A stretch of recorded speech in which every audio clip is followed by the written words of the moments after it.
Coming up next on The Gringo Show, the love life of Mexico's COVID response leader, Hugo Lopez Gatell, which Christopher Columbus statue will fall next, and the latest update on the 2020 shit show election. All coming up next. So let's do this. 5, 4, 3, 2, 1.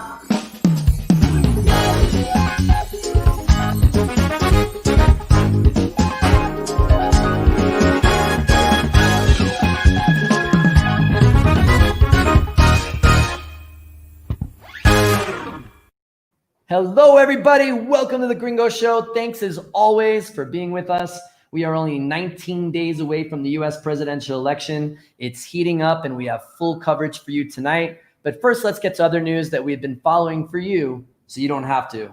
Our first story tonight focuses on epidemiologist, Deputy Secretary of Prevention and Health Promotion for the Mexican government, Hugo Lopez Gatell. The 51-year-old Pisces, like me, sensitive and ravishing, has been in his role since the administration of Andrés Manuel López Obrador when he took over in 2018. He has a bachelor's degree from the UNAM and a master's from Johns Hopkins University. Now, if you're watching this from the U.S. and not familiar with Lopez Gatell, his equivalent in the U.S. is 79-year-old Dr. Anthony Fauci, who has been the director of the National Institute of Allergy and Infectious Diseases since 1984 and part of the Trump administration's White House coronavirus task force since January. The challenges of the two leading epidemiologists and main voices of the pandemic that has made the U.S. the #1 most infected country in the world and Mexico number 3 or 4 are very similar, but their reception and how the public has accepted them is very different. Let's start first with Dr. Fauci, who, to be fair, has worked under 6 presidential administrations, but works for a separate government agency. He has not gotten himself involved in presidential politics, declining to endorse a president or share his beliefs publicly since he started his job. At times in the past 6 months, he has shared many things publicly that the Trump administration did not agree with, and they had often pulled him off the air to ensure that his comments would not contradict what the president has said. The public feels this independence, and this is why, even though he is the leading epidemiologist in the world, in the worst country for COVID, he remains incredibly popular because most believe many of his recommendations have not been taken seriously by Trump nor some of the nation's governors. And this is most likely the reason why he has not been fired. The president has publicly been jealous of Fauci, asking why the doctor's approval ratings have been high when his were low. For the most part, we've done pretty much what he and others, Dr. Birx and others who are terrific, recommended. And he's got this high approval rating. So why don't I have a high approval rating with respect? I don't know, Mr. President. Well, Fauci got thrown into the middle of the political debate when the Trump campaign aired this commercial a few weeks ago. President Trump tackled the virus head on, as leaders should. I can't imagine that anybody could be doing more.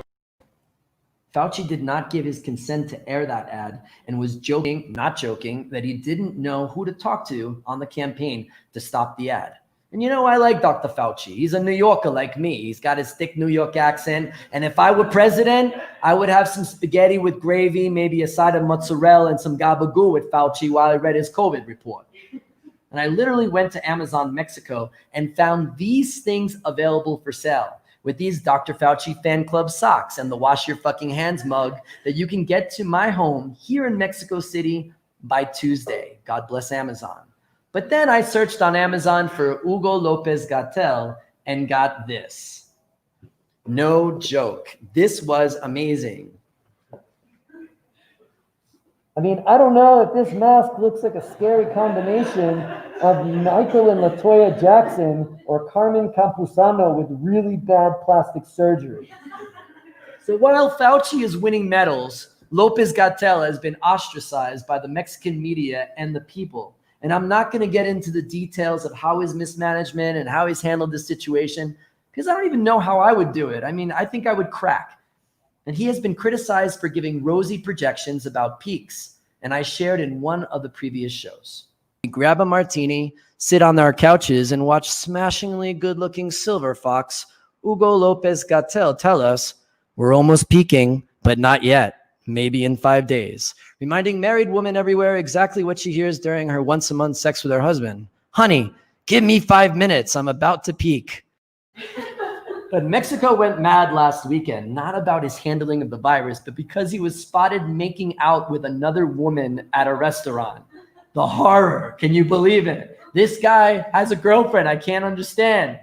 And we should have compassion for him because get this, if you look on Wikipedia, and yes, this is really true, if you go to the part on Wikipedia to see the name of his spouse, it says that they were married until 2019, but his wife was with Francisco Ortiz since 2016. Now, is it older journalist Francisco Ortiz or hunky Spanish actor Francisco Ortiz? Whomever it is, his wife was either having an affair or maybe it was known and he's okay with it. We don't get into that. But then he deals with an epidemic and then he wants to go out on a date with a pretty attractive woman and the country goes berserk. So for more on the madness and Mexico's reaction to this story, we go to Javier Negrete in Chilangoland with more. Hello everyone, welcome to my apartment in Chilangoland. Last week, Hugo Lopez Gatell became viral on social media since someone took photos of him having a date on the streets without wearing a mask and even giving kisses to his date. So what a chismecito, right? But let's see what some people think about that.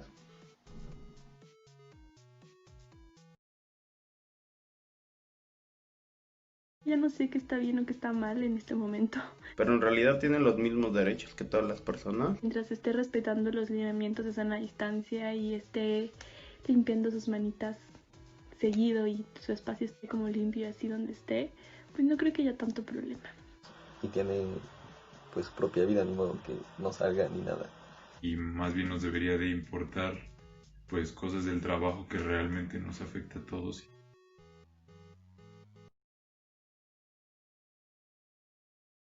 Supongo que por unos tacos. Tal vez podría ir como a un café donde podamos platicar y así. Yo lo invitaría a comer a un Vips o a un Tox porque se ve que es de esas personas que al entrar ya todos los meseros lo conocen y lo tratan muy bien. Entonces, por ende, me tratarían muy bien a mí. Solo que no tenga mesas afuera, ¿no? Para que no nos tomen fotos.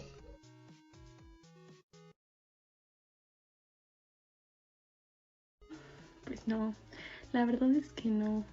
Claro que le daría su beso. Y no habría beso a menos que fuera la tercera cita o la cuarta. There you go, back to you Dan, but first, what about you? Where would you invite him? I don't know. I mean, I feel like he has a good job, but I don't kiss on the first date. So who knows? But in other news, on Monday, the US and other countries marked the 528th anniversary of the arrival of Christopher Columbus to the Americas. Yes, that Christopher Columbus celebrated for bringing white people to a new world, which is also called, interestingly enough, in some Latin American countries, Dia de la Raza, or Day of the Race. The white race, which brought many inventions to the New World, such as distillation of alcohol, pandemics, and Papa Bill's saloon. And Columbus's heroism and discovery was drilled into us in school. If you remember the rhyme, in 1492, Columbus sailed the ocean blue, or of his famous ships, the Nina, and come on, we don't use tildes in American elementary schools, but the Niña, the Pinta, and the Santa Maria. And then also, he was Italian, and he's like, hey, Portuguese, I need some help. I want to go to the New World. They're like, no way, you're crazy. And then he asked the Spanish, and they were like, is there gold? Sign me up. But the celebration of his arrival wasn't such a big thing until the Italians got involved in the late 1800s. And they were like, forget about it. This guy Columbus, he's one of us. Bada bing, bada boom. Let's have a parade. And then so today, there are parades all over the U.S., not just to celebrate his discovery, but to celebrate Italian culture as well. I'm sure it's the parade with the best food, and I'm not knocking the El Salvadorian Independence Day parade held every September 15th. I mean, I'm sure it's fun, just they're not really known for their food. But today, because of Columbus's history of murder, abuse, rape, bringing dangerous diseases to the New World, and crimes against humanity, many countries are marking this date by changing the holiday to Indigenous Peoples Day. Imagine if you were following Christopher Columbus's Insta story. Be like, oh my God, I blocked him 2 weeks ago. His discoveries are just so boring. And I mean, what is that funny hat that he wears? It doesn't even match his outfit. Oh my God. But so while Americans protesting George Floyd were toppling statues of racist Civil War heroes, Columbus became a target as well. And of course, in what happens in the US happens here 3 months later. Just last weekend, the Mexico City government removed the Columbus statue from its perch in a busy intersection of Paseo de la Reforma, the street on which this show is filmed. And the government was like, this thing's got to be cleaned, just cleaning, fixing it up, and we're not going to tell you how long it's going to take and if the statue is going to return. And my suggestion is put a statue of Luis Miguel instead, right? Oh, wait, Luis Miguel isn't Mexican? What? Are you kidding me? Wait, most of his songs aren't his? Okay, forget it. Maybe that's not the best suggestion, but maybe we should put someone in there that's better than Columbus. Moving on, I want to talk about our show and the recent attention it's been getting as a prominent voice in the 2020 US election. Well, not really, but some people think so. Really, no one watches this show except for you, a guy named Juan from Cocoyoc, my maid who loves and supports me but doesn't speak English, and my friends who I feed ribs to after the show, and then they bring the leftovers to feed their mommies afterwards. So, but it was really interesting, and it's just, exactly, you hear him? This is everybody, guys. So it was really interesting and surprising after I aired a story about Latinos and how many are starting to migrate towards Trump. And interestingly enough, it received not only a lot of views, but a number of comments that are pro-Trump. For example, Chenny Bright seems like a nice woman with nice gold necklace, great smile, kind of looks like someone from stock photos, and oh, so nice to take the time to watch our segment and express her feelings about how she's going door to door during a pandemic, I may add. And lots of Democrats are changing to Republicans, although polling and voter registration data is dictating that this is really not true. Then good old American Jason Young, with 24 subscribers and a patriotic bald eagle and his profile picture, proud of his country and apparently a fan of the Gringo Show. And he took the time to express his love for Donald Trump. But looking closer into his profile, take a look. It's in Russian. Now, yes, there is a possibility that Jason Young did a study abroad in Moscow during his junior year at Wichita State University. Hey, bro, they got vodka, hot girls, a lot of snow. Or can we entertain the possibility that these people are not real and are fake accounts created by hackers in St. Petersburg that think I'm making an impact on the US presidential election? And all I have to say about that is, fuck yeah. Thanks for playing my ego. Someone's paying attention to me. And maybe they're being even more creative in doing it, not only in English, but in Spanish, like Tlahuac Mixley, who responded to the segment to share that Democrats are selling guns to drug cartels. Now, maybe he's likely to be a bot, and maybe it's a real person. I love the name. Oh my God, it's like super traditional. I love the outfit and also your profile pic. It's just so creative. It just like calls out Mexican culture.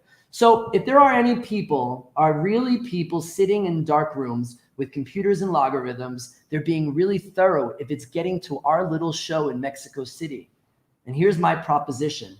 Chenny, Jason, hear me out. If you are real and my theory is wrong, please send us an email and prove that you are not a bot and you are real human beings. And if you do that, I will send you a gift card for 3,000 Mexican pesos, the equivalent of $140, so you can come with your friends and family and Trump and enjoy the most delicious brisket at Pinche Gringo Barbecue. So email us at gringoshow@pgbbq.mx and prove me wrong, Cherry and Jason. Prove me wrong.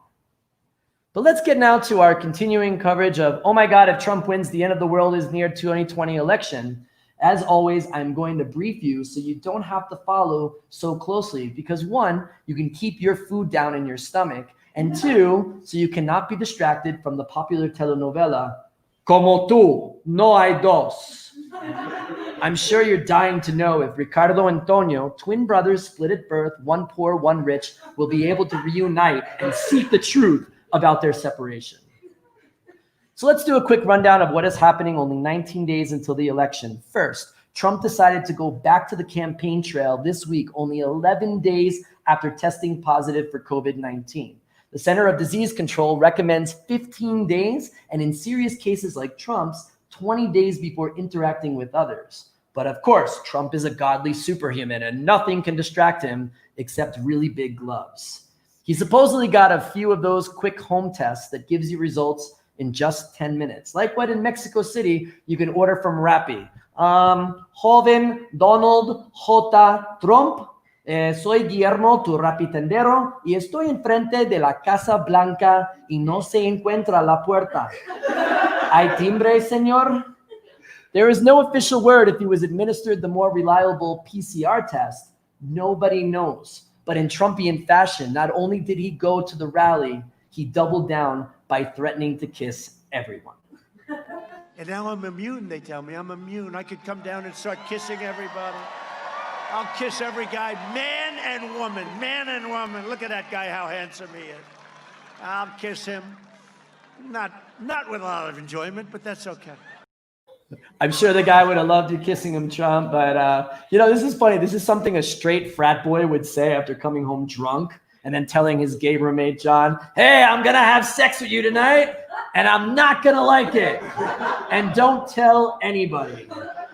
And tonight, while this show is happening, both Trump and Biden, in lieu of their canceled debate that was supposed to be happening right now, are both having a town hall meeting, or in Mexico, what they like to call grito en the zócalo with tequila and esquites. Trump's event is being broadcasted on NBC, and Biden's on the rival network ABC. But I'm sure Trump will find a way to cross to the other channel and cut Biden off when he's talking. But in recent years, many states have started to allow people to vote early. So this week, states like Georgia and Texas started the process. And on the first day, long lines, some people waiting for over 13 hours to vote. It could have rained, it could have snowed. I would not care. You're not going anywhere. I'm not going anywhere. One Metro Atlanta polling site reporting waits of up to 7 hours.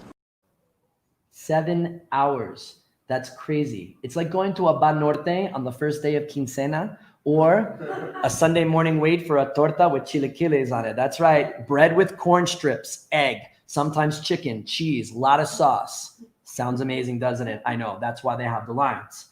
But almost all the news in the election has been bad for Trump and the Republicans, as polling data is suggesting that he has not received any sympathy for getting COVID, that voters are disgusted about his debate performance, and he's not terrifying white suburban women into voting for him, because the closure of the Bed Bath & Beyond near their home would definitely be more terrifying right now than Trump. Oh my God, what am I going to get that apple peeler? Yes, that's a thing. But Donald Trump hasn't scared them. I guess after Mexican rapists, migrant caravans, Black Lives Matter protesters, people aren't really believing him anymore. Biden is up by an average of 11 points when consolidating major surveys, and there are very few undecided voters left. And I know, I've heard it before. Hillary was up in the polls at this point, but the thing about Hillary is she was only up by 3, and there was a lot of signs of trouble for her in these same suburbs of these voters. We didn't see it because most of us were still distracted about Trump grabbing someone's what and her damn emails. Democrats are outraising outraising the Republicans by a lot, shattering records not only in the presidential race, but in the Senate races as well. People are mad and spending what they have to prevent another 4 years for Donald Trump. And we're still waiting for that October surprise. Is it true that AMLO had a romantic relationship with Biden in the 1980s? Probably not. But who knows? We are only down to the last 2.5 weeks. So for more on the election, Mexico, and this AMLO-Biden theory, we now go now to Duncan Wood, director of the Wilson Center's Mexico Institute, for more. Duncan, how are you doing today? Thank you so much for joining us on the show. How's everything? I'm doing great, Dan. Thanks, man. How are you? I'm good, Duncan. Duncan, first question. If the Democrats win in a landslide, will Republicans threaten to move to Mexico? And then will I be eating mole with white men from the South with no college education and QAnon supporters? Listen, you can but dream, Dan. Okay, so let's hope for your sake that comes true. Listen, I think that the valid point that you're making here is, will people accept the outcome of this election? And I was talking with colleagues from other think tanks recently, and there's a very real possibility that we will see violence after the election in the United States, and nobody wants that. But tensions are very high. You've painted a picture of the American electorate tonight as being ready to change the president, but don't forget that the president still commands around 44% support, and whilst Biden is leading him in national polls and in many of the battleground states, those same polls have shown to be wrong. Those same polls have been shown to change rapidly, and imagine this nightmarish scenario on November the 3rd, that as the votes are counted, that Trump himself wins the election that night. But over the next few days, as all of the early voting ballots are counted, as the mail-in ballots are counted, that Trump lead gradually disappears. Right. And if it disappears, then people get really, really concerned, and they begin to think it's a conspiracy. And that's what's really concerning right now. So I have to say that, for the first time in my life, I'm concerned about the results of a U.S. election being accepted by, a significant number or even a large minority of the U.S. population. That's really, really scary. That's the kind of thing that we talk about perhaps with regards to Mexico, but not with the U.S. Yeah, it's funny. And I think that we're going to have like a lot of people from LA walking around Condesa and Roma, right? Be like, oh my God, that mole was just like so delicious. So we're going to have an invasion from the US, right? Into Mexico probably. But this is really concerning. Now, let's talk about October surprises, right? I mean, it seems like everything has happened and Trump is just really desperate right now, lashing out right this week with his cabinet members and really putting them down, especially Bill Barr, who has been, his saving grace, his greatest attorney general for Trump, because he's really backed up Trump's garbage that he's done. So what's going on in Washington? I know that you're right there. What are people talking about these days? A lot of things. That there is obviously the president doesn't like the fact that he's behind in the polls, but the president has a certain kind of character that we've all become quite familiar with over the past 4 years, which is that he refuses to accept the information that's out there in the public sphere if it's not what he wants to hear. And so, I think that he's definitely trying to change the public narrative about his campaign. He's definitely trying to rally his supporters. And one thing I will say, Dan, I mean, if there's excitement in this election, it's not just those people who say we want this to be over. It's those people who go out there to Trump rallies, as they did in North Carolina today, in their hundreds and thousands. And they go to campaign. They go to be with the president, a president who they feel represents them better than anybody else. And, that again, and I know we've made this comparison many, many times, but that sounds so much like what happens in Mexico, right? That there is a man at the top who speaks to such a large segment of the population and represents them, represents their identity. Even though he may be completely different from them, somehow they connect with him. And, that excitement may be something that can actually influence this election, because on the day we may see a high turnout from Trump voters. In the early polling, we don't know if all those people who've gone out to cast their votes early are Democrats. There could be a lot of Trump, and there probably are a lot of Trump voters there. What about the mail-in votes? A lot of older folks who voted for Trump the first time around, maybe they don't feel comfortable going to the polls, so they've mailed in their ballots. One thing I will say, though, and that is that, I think that the president getting COVID 11 days ago, that has really hit him with regards to the Florida vote.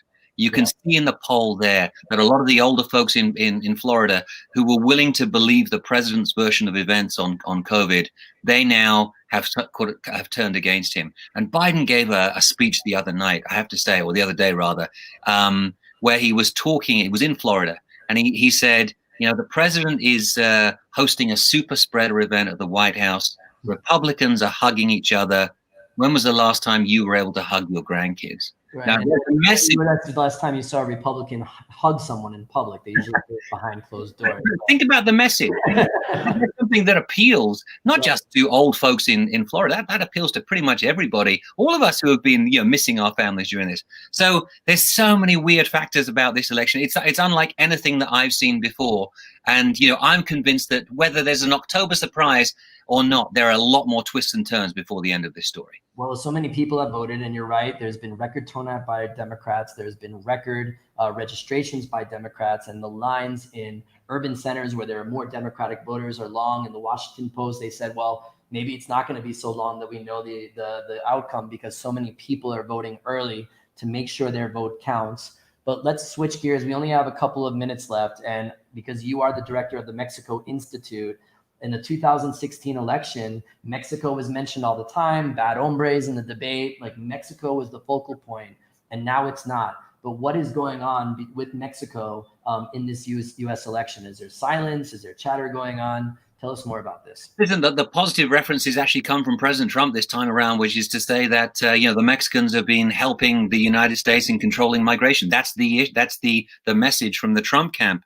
And I think you're right. That's an absolute surprise. We expected there to be a lot more aggression against Mexico, a message perhaps on drugs and violence, etc. But that hasn't happened. And part of that is down to the very positive relationship that we've seen between AMLO and Trump. But I think the real factor here is that the foreign policy issues this time around are very different. It's about China. It's about Russia. And no matter who wins in November, those issues are going to be front and center. And I think that, even if we see a Biden victory, Mexico is going to be far down the list of foreign policy priorities, because a Biden administration will have to prove that it's tough on migration. It's going to prove that it's tough on China. It's going to prove that it's tough on Iran. It's going to prove that it's tough on Venezuela. All of these things. There's one little thing that I'd love to leave your audience with, though, and that is the intriguing concept of a Biden administration and an AMLO administration working together on Cuba. And imagine that.